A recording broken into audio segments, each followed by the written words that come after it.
A busy night at the restaurant. The city was alive that night.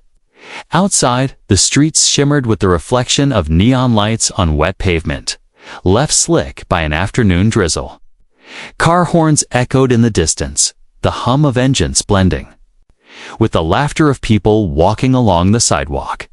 On the corner of Oak and Harrison stood Thompson's Eatery, a warm glow in the cool evening air. The smell of roasted garlic and fresh bread escaped every time the door opened, wrapping around passers-by like an irresistible invitation.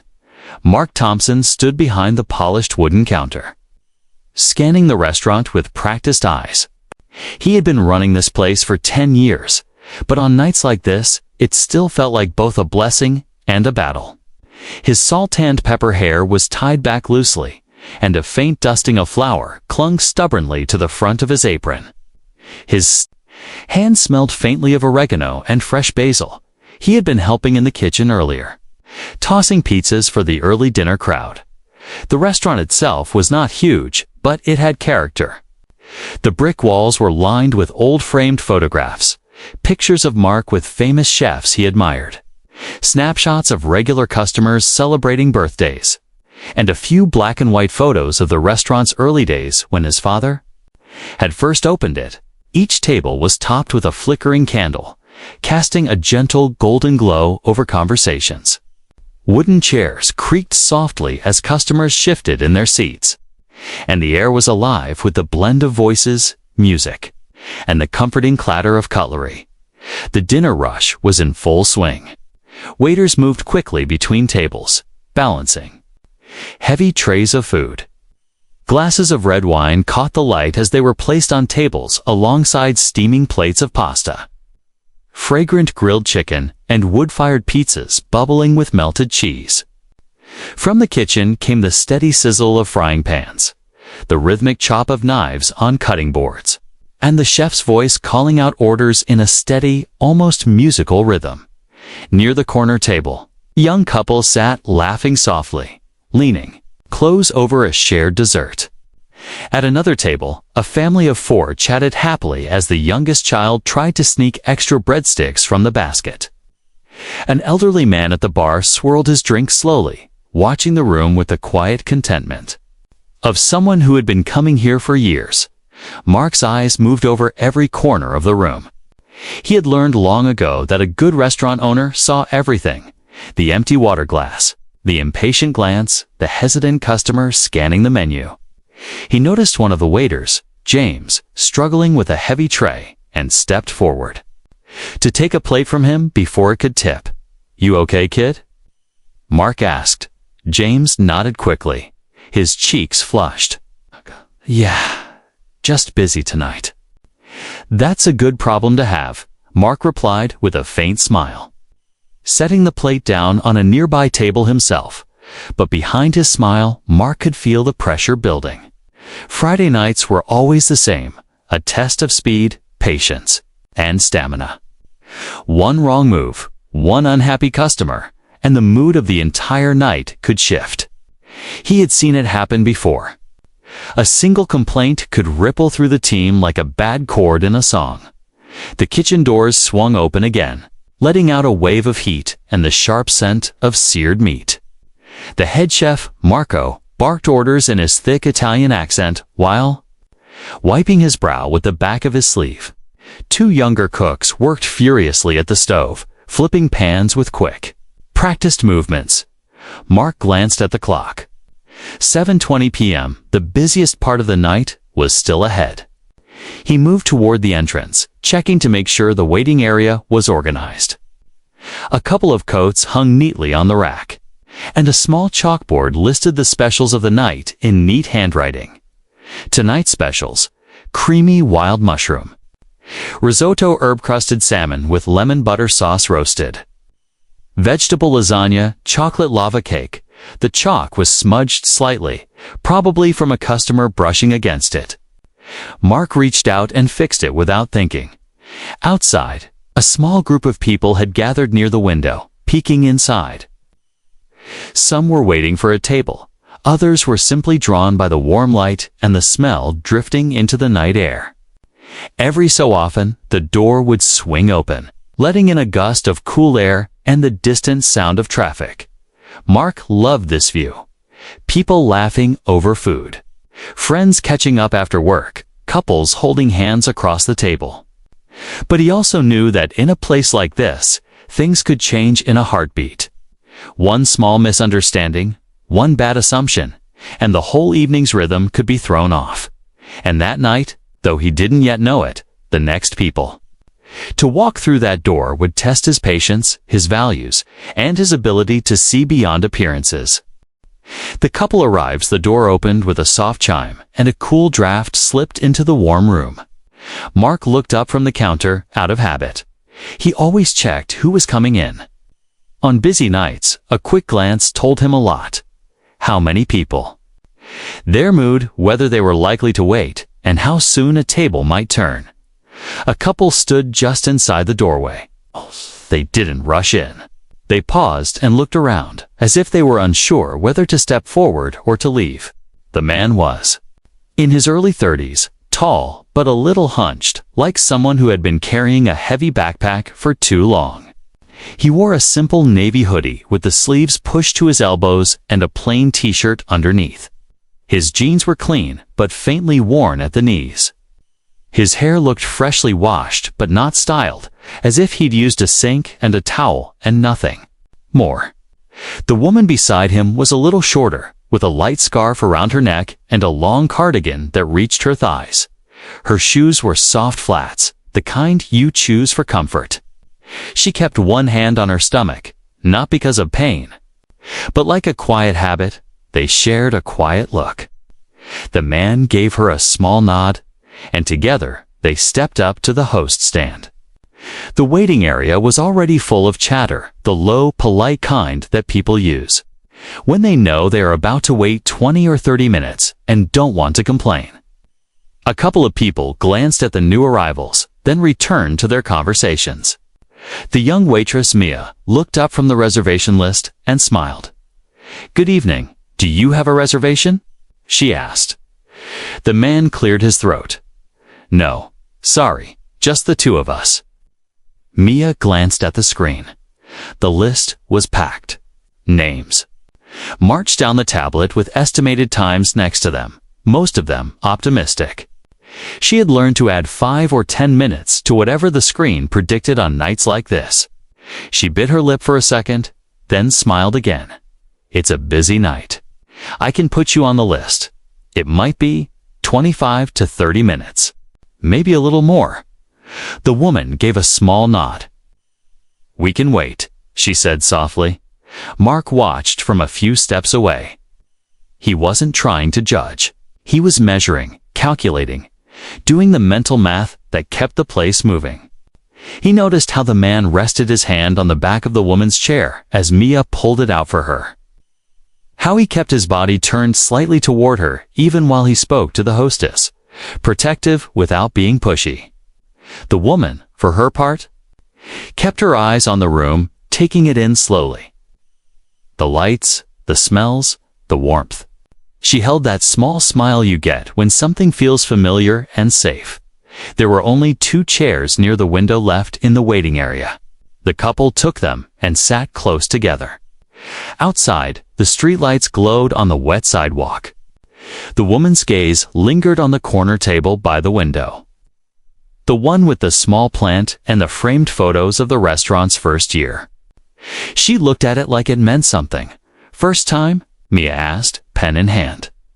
The man shook his head. "No, we came here years ago. Long time." He glanced at the woman. "Do you remember the tomato soup?" he asked her. Her smile widened. "And the bread with olive oil," she replied. Mark heard this in passing and, without thinking, made a mental note. If they stayed, send bread quickly.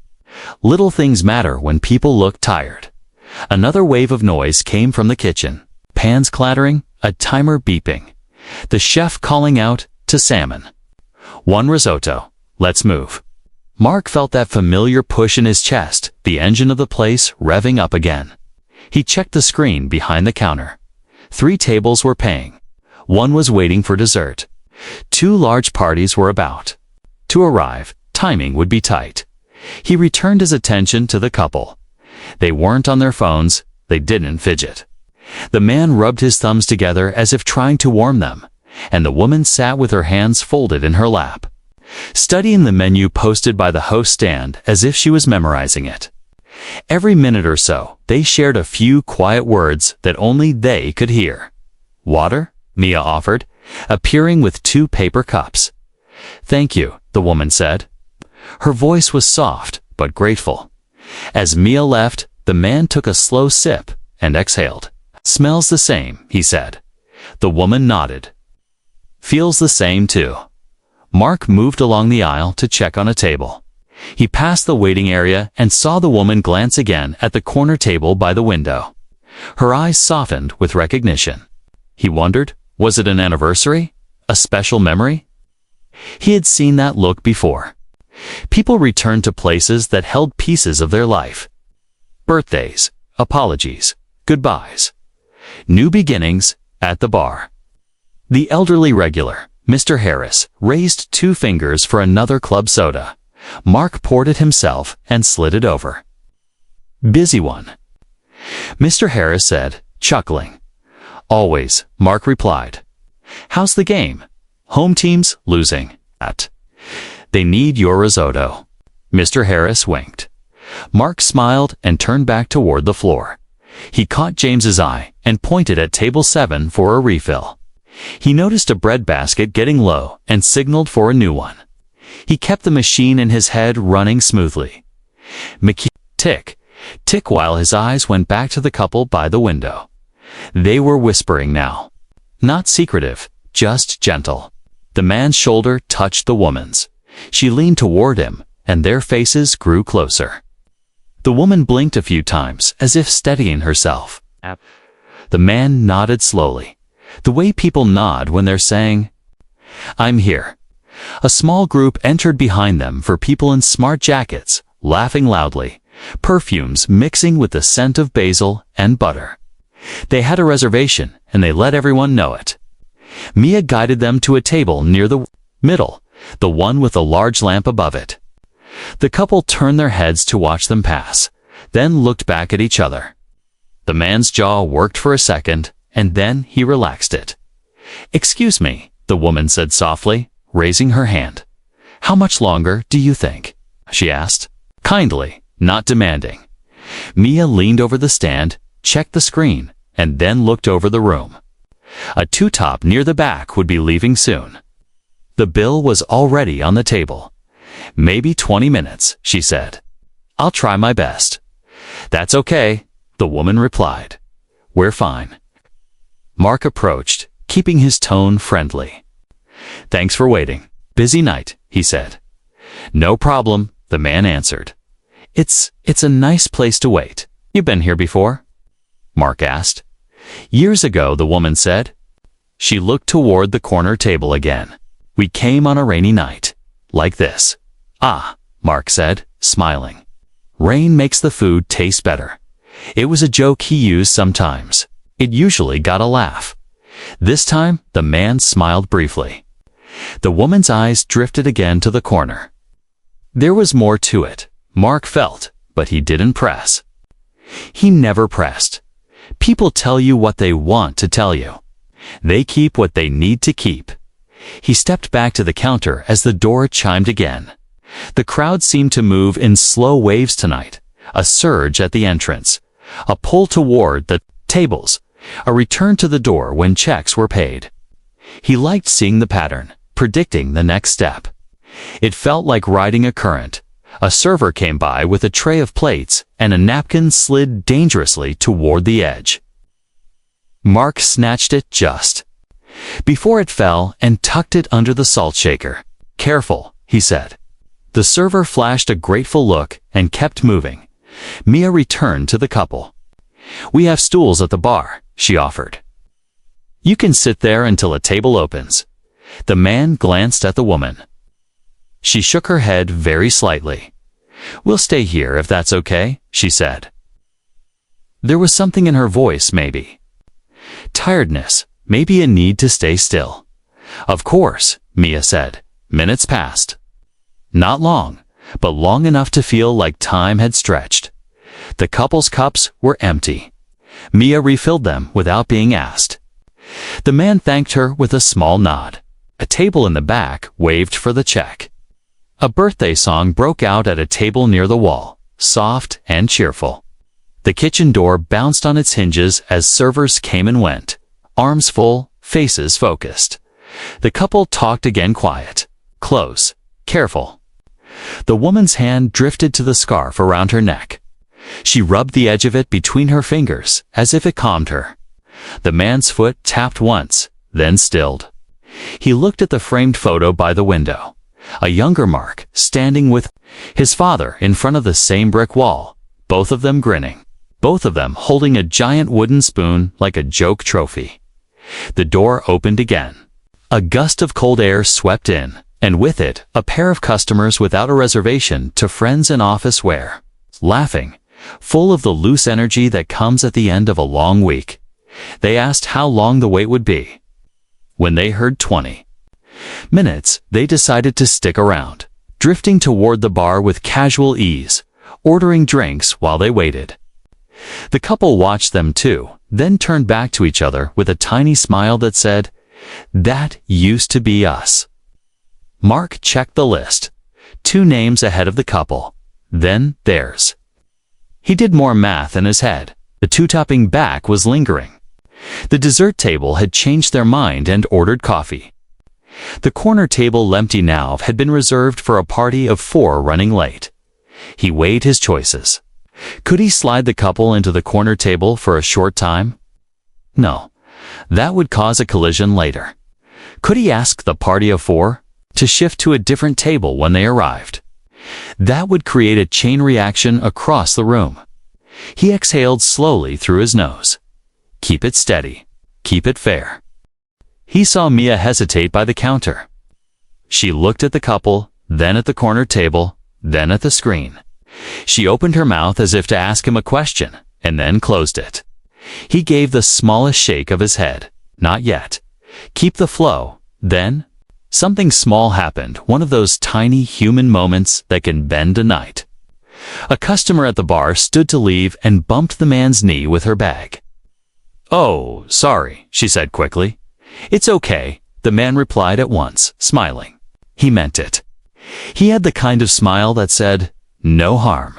"Really?" The woman at the bar nodded and hurried to the door. The man reached down and rubbed his knee, then rested his hand on the woman's chair again. He left it there, not even aware he had done it. Mia looked back at the couple after that small exchange. She saw something gentle in the way they handled.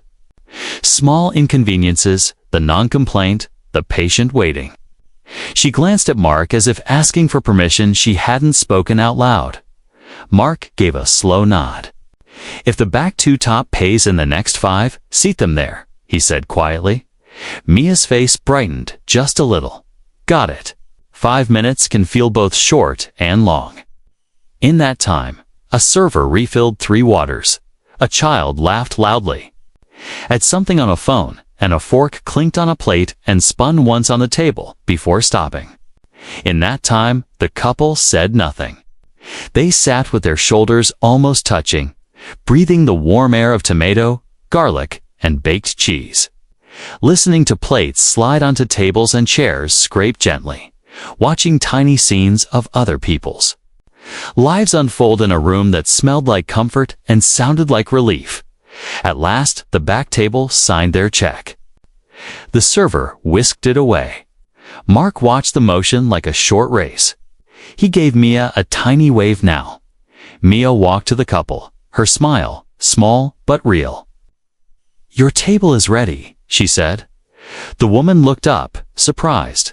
"Thank you," she said, her voice catching just a little. The man stood and pulled out the woman's chair. A simple act that spoke of habit and care. They followed Mia through the narrow aisle. As they passed the corner table, the woman paused half a step, then continued as if touching an old memory without stopping to pick it up. They reached the back, where a small table waited. set with 2 water glasses, a candle, and a folded card that simply said, "Reserved." Now turned face down. "Here you go," Mia said, pulling out the chair. "I'll bring menus in a moment." "Thank you," the man said again. They sat. For a long second, neither of them moved. Then the man reached across the table and placed his hand over the woman's. She squeezed it once. She looked around the room at the brick wall, the warm lights, the photo by the window that she could still see from here, then exhaled, as if she had been holding her breath for a very long time. At the counter, Mark watched them settle. He felt that small, quiet satisfaction that comes from fitting a new piece into a moving puzzle. A good seat, a little earlier than promised. It wasn't much, but it helped. He turned to the kitchen pass and called, "Bread for table 12. On me." Mia delivered the basket a minute later. Warm slices. A small dish of olive oil with a swirl of balsamic. A pinch of flaky salt on top. The woman smiled at the sight of it, like someone who had found a familiar face in a crowded place, just like before. She whispered. The man nodded.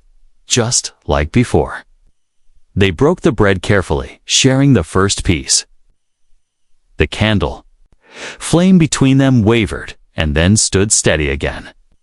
The restaurant carried on around them with all its noise and heat and motion, but at that small table, time slowed. They were here. They had made it.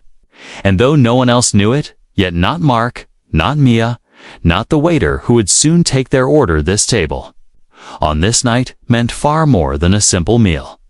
A misunderstanding the couple had barely begun. Dipping their bread into the small dish of olive oil when the restaurant's rhythm shifted again. 2 large parties arrived almost back to back. One with a confirmed reservation and the other without, but both expecting to be seated quickly. The air near the entrance grew tense as the waiting area filled to capacity. The hum of voices turned, sharper in some spots. As people whispered about the wait times, Mark was moving between the counter and the kitchen like a conductor trying to keep the orchestra in tune. He had the floor plan memorized, which tables were clearing, which would linger, which ones could be combined if necessary. The large parties were the tricky kind. They came with energy, but also with demands. From where they sat, the couple could see only bits of this shifting puzzle.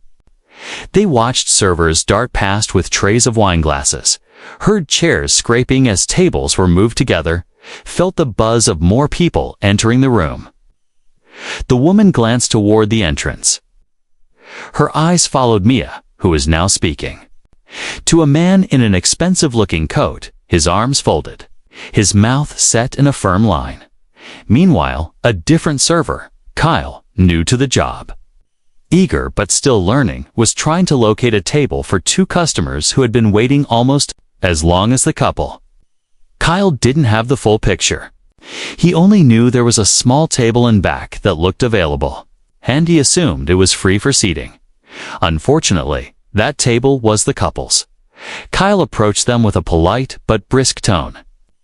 "I'm so sorry, but this table was actually meant for another party," he said.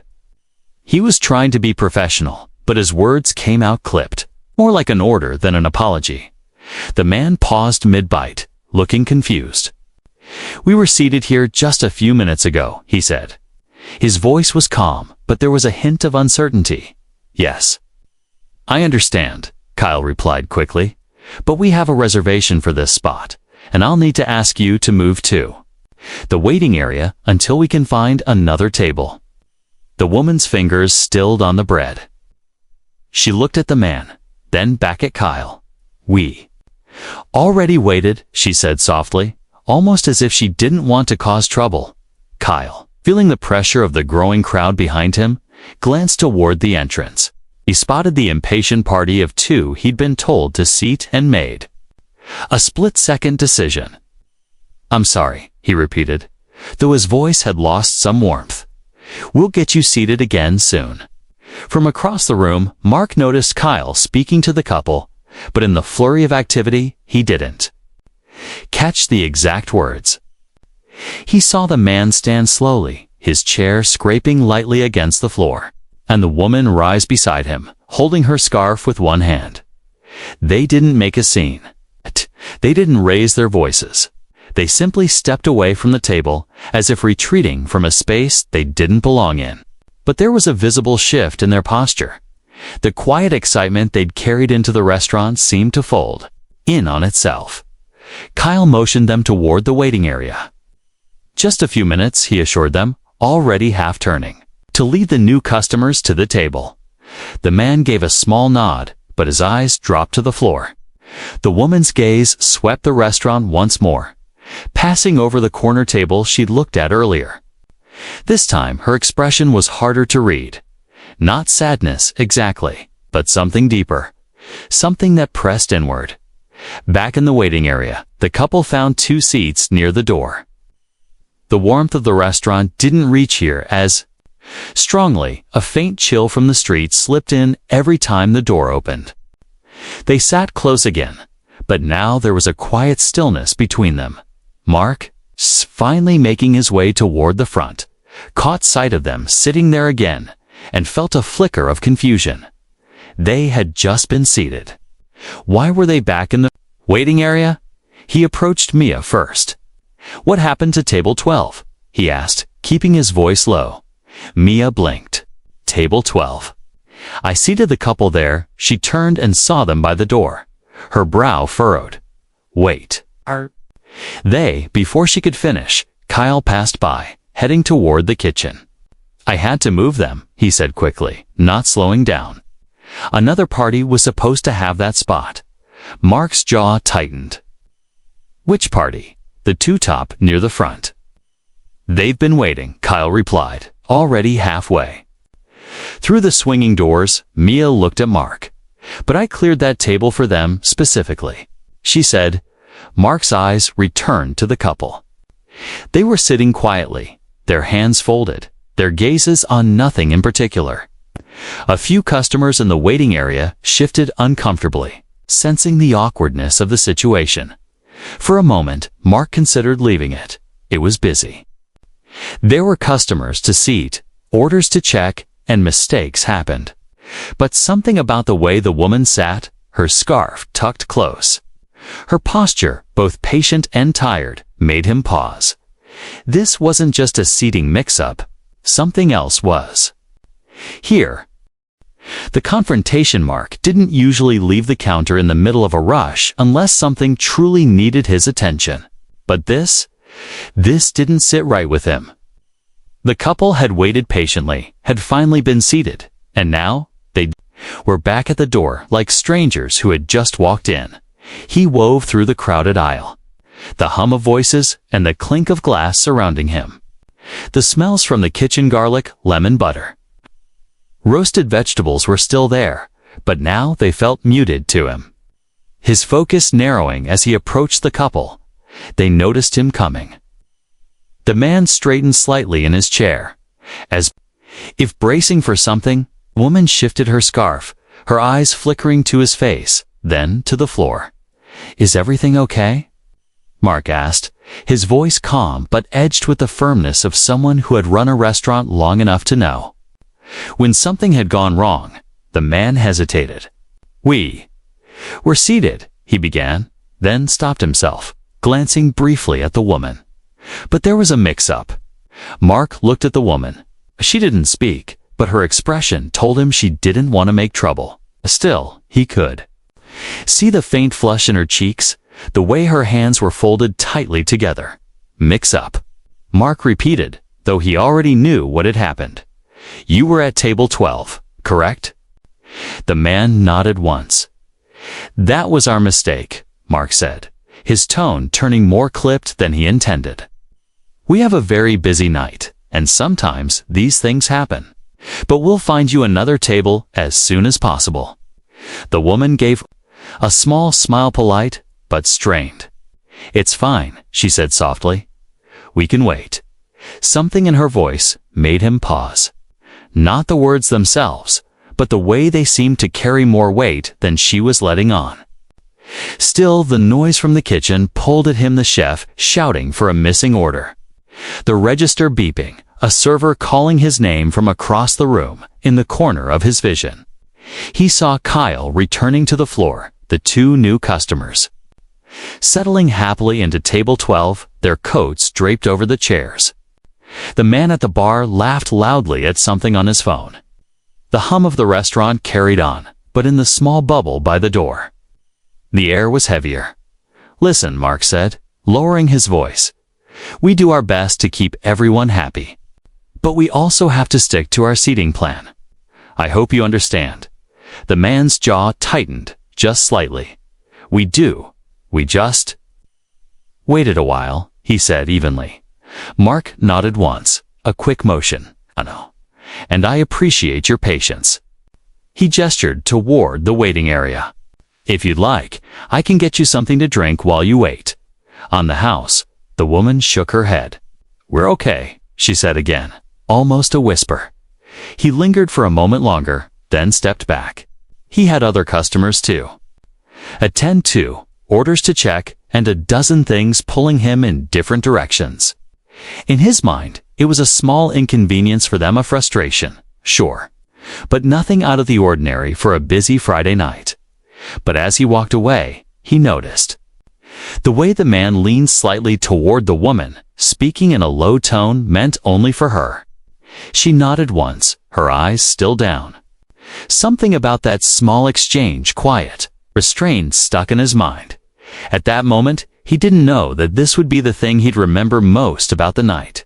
Not the rush, not the noise, not the orders flying in and out of the kitchen.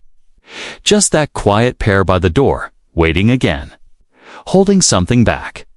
The revelation begins. The restaurant's rush kept pulling Mark away. New customers arrived. Tables needed clearing. Orders had to be checked before they left the kitchen. He moved through the night like someone juggling too many fragile plates, each one threatening to slip if he lost focus for even a second. Still, every time he passed the waiting area, his eyes found the couple. They hadn't complained.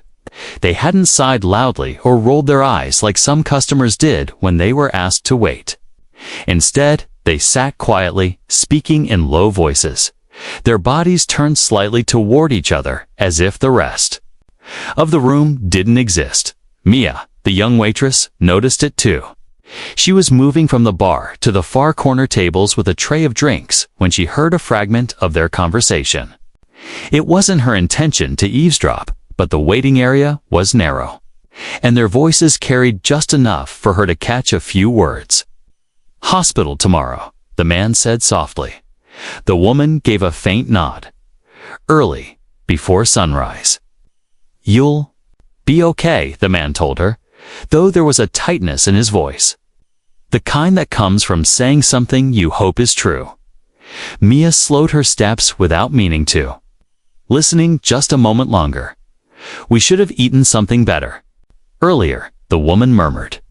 "But I wanted to come here one last time." The words settled heavily in the air between them. Mia's chest tightened. She didn't know the full story, but the pieces she'd overheard painted a different picture than the one Mark had seen. This wasn't just a couple out for a casual dinner. There was something more, something serious hidden under their quiet patience. She delivered the drinks to her table, her mind still replaying the words, "Hospital, tomorrow. One last time." She glanced toward the couple again, and saw the woman adjusting her scarf, rubbing the fabric between her fingers as if it calmed her. The man was watching her closely, like someone who was counting every moment they had left in that room. When Mia passed the counter, she hesitated before speaking. "Mark," she said, keeping her voice low so customers wouldn't hear. He was scanning the order tickets. I think you should know something about the couple we moved from table 12, she said. He glanced up, his brow furrowed. "What is it?" "I heard them talking. She has a hospital appointment tomorrow morning. Something important. And she said she wanted to come here one last time." Mark paused, the ticket still in his hand. "One last time," he repeated. Mia nodded. "I don't know what it means, but it didn't sound like they were just talking about moving away or something. Mark stood still for a moment, the noise of the restaurant washing over him, the clink of plates, the laughter, the chef calling for a pickup. He thought of the way the woman had looked at the corner table when she first arrived, the softness in her eyes when she saw it, the way the man kept his body angled toward her as if shielding her from the room. He had seen hundreds, maybe thousands, of customers in his life. And if there was one thing he'd learned, it was that you never really knew what brought someone through your door. Sometimes it was a celebration. Sometimes it was an escape. And sometimes it was something they didn't want to put into words. "Where are they now?" he asked. "Still waiting," Mia said. "Same spot." Mark looked over her shoulder. The couple was exactly where he'd left them, two quiet figures near the door, surrounded by the bustle of the crowd, yet untouched by it. He felt a pang in his chest, something between guilt and the urge to set things right. Just then, the kitchen bell rang, snapping him back to the present. "Order up," Marco shouted. Mark glanced at the ticket in his hand, then at the couple. Again, he had a decision to make. The night was still busy. Tables still needed turning. But the thought of them sitting there any longer, after what Mia had told him, didn't sit right. He set the ticket down. "Get me 2 menus, he told Mia, "and a basket of bread. Make it fresh from the oven. I'm seating them myself." Mia's eyes softened. "Yes, chef," she said with a small smile, even though Mark wasn't the chef, as she hurried off. Mark moved toward the waiting area. For the first time that night, his steps weren't rushed. They were steady, deliberate. He didn't know exactly what he would say yet, but he knew one thing. This couple wouldn't be left waiting any longer. The full truth. Mark crossed the floor with the 2 menus in his hand, weaving past the crowded tables without his usual briskness. This wasn't just about seating customers anymore. Something in Mia's voice had told him this was different. The couple noticed him as he approached. The man straightened a little, and the woman adjusted her scarf, her fingers curling gently around its edge. They both looked as if they were about to say, "It's okay. We can wait," but Mark didn't give them the chance. "Follow me," he said quietly. "I have a table for you." The man hesitated. "We don't want to be a bother," he said. "You're not," Mark replied. His voice carried a firmness that didn't invite argument, but it was softened by something warmer, a tone that wasn't there before. They rose from their seats, moving carefully through the narrow aisle behind him. The noise of the restaurant swirled around them, the sizzle of something on the grill, the laughter from the birthday table, the clink of wine glasses.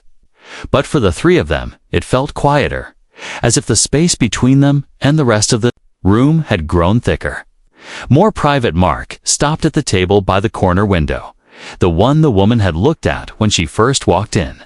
"Here," he said, pulling out a chair for her. "Best seat in the house."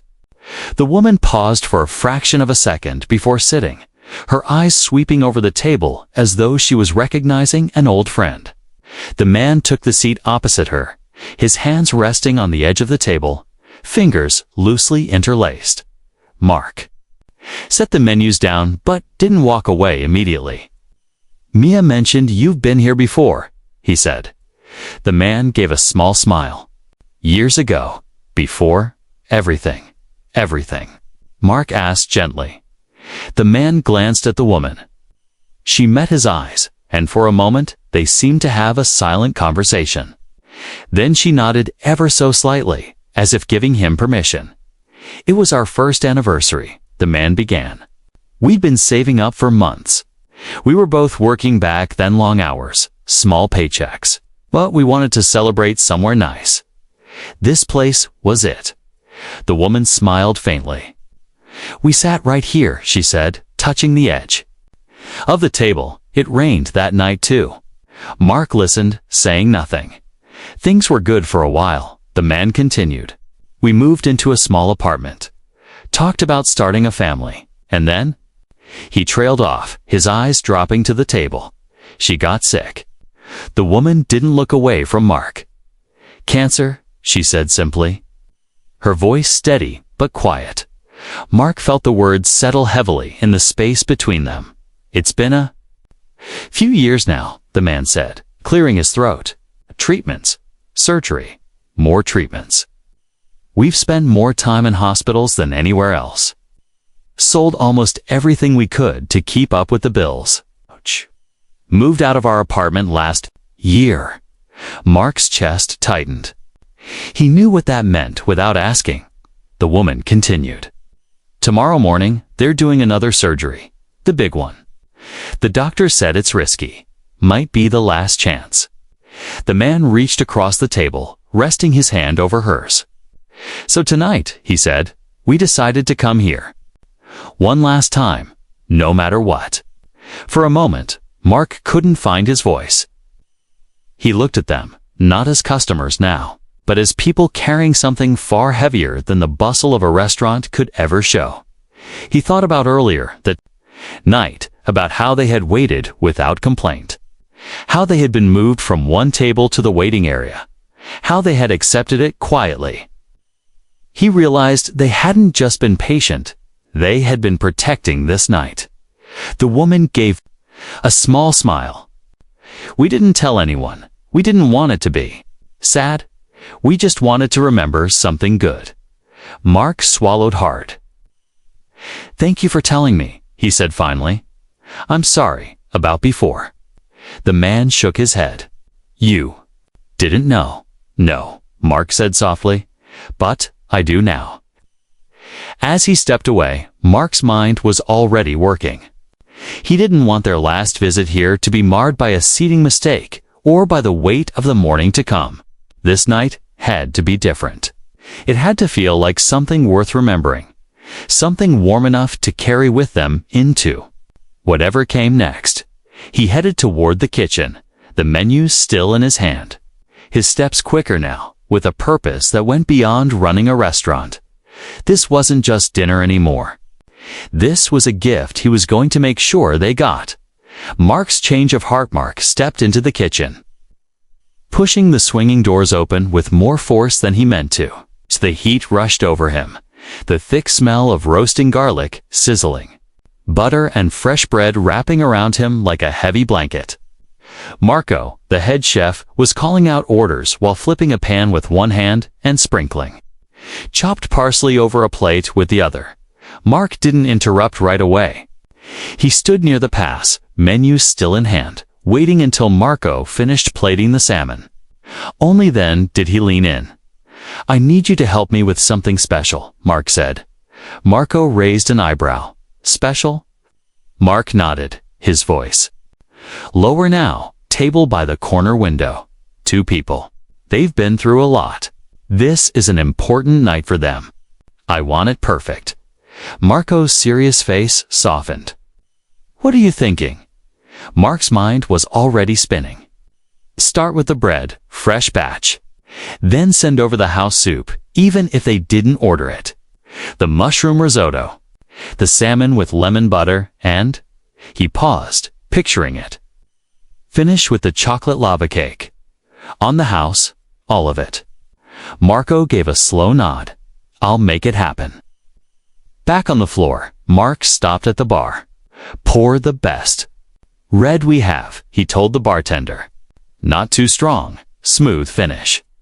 2 glasses, send it to the corner table." The bartender gave a curious look, but didn't question it. Mark glanced toward the couple.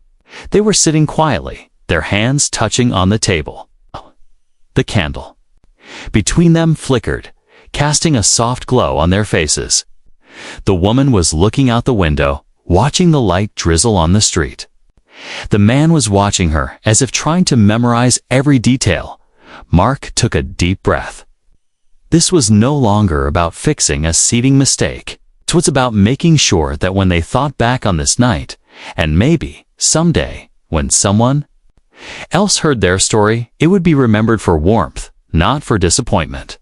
The wine arrived first. The bartender set down the glasses, explaining compliments of the house. The woman blinked in surprise. "Oh, we didn't. It's just a thank you," Mark said, appearing beside the table. "For spending your evening here, eh?" Both smiled small, genuine smiles. Then came the bread. Warm enough to send curls of steam into the air. The crust golden, the inside soft and airy.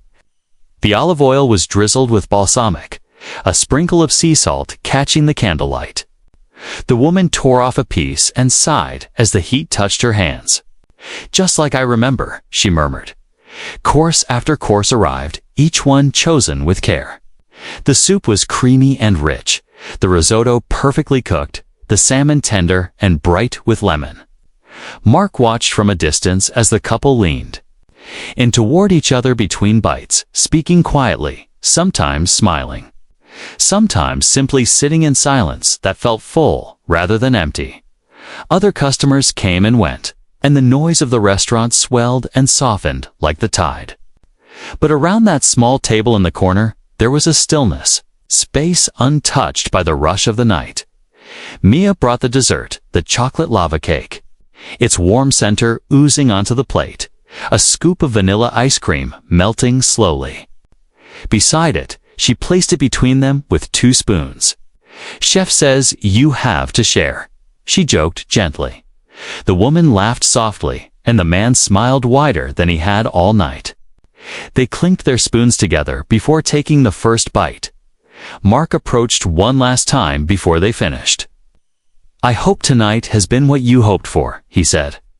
The man looked up at him, his voice steady but full. "It's been more than that." The woman's eyes shimmered in the candlelight. "Thank you," she said simply. Mark gave a small nod. "Thank you for reminding me why I opened this place in the first place."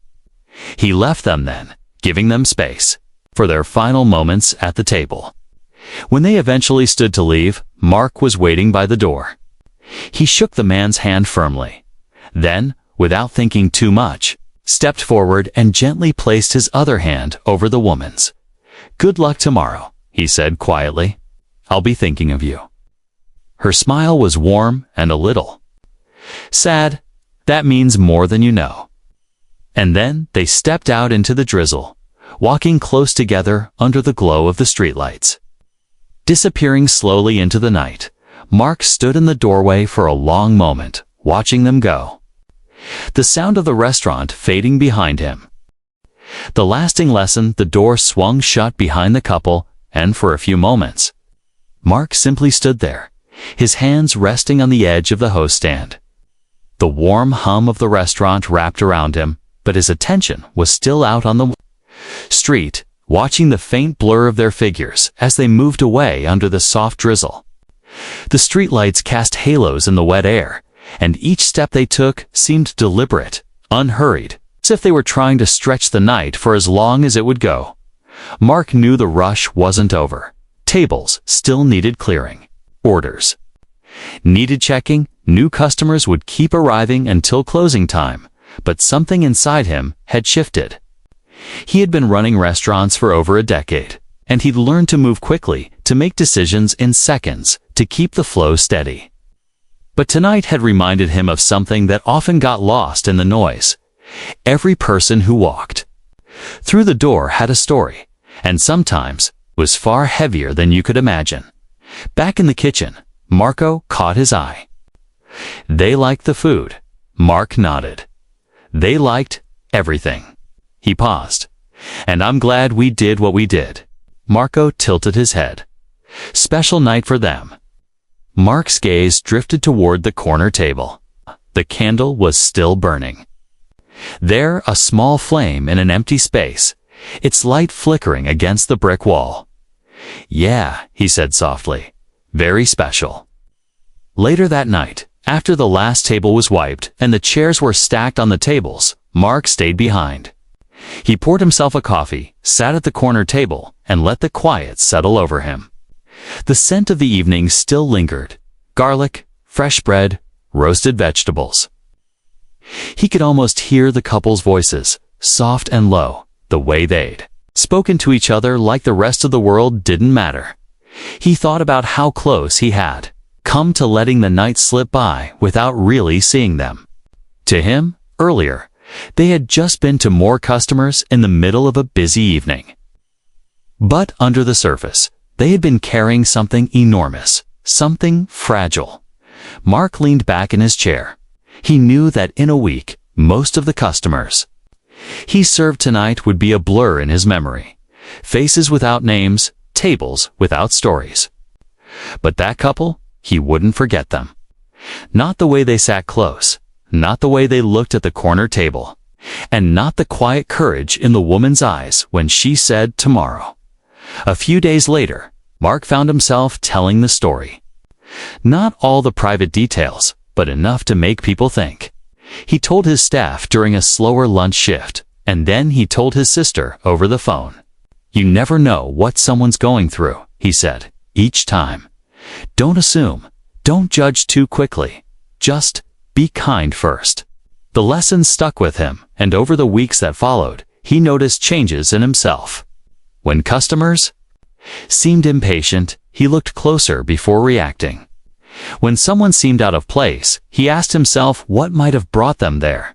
And when he saw a couple sitting quietly in the corner, he remembered that sometimes the most important thing you can give isn't the food, it's the space, the care and the feeling that they matter. Months passed, and the memory of that night never left him. He never learned exactly what happened after that surgery.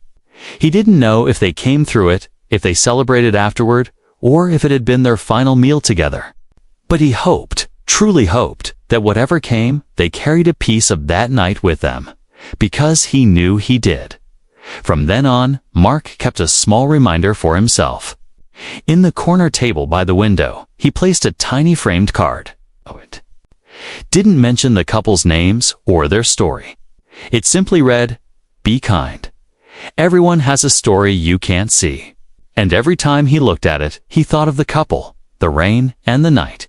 He was reminded that behind every order, every seat, every quiet face in a crowded room, there was a life being lived, and sometimes you get the chance to make that life a little warmer.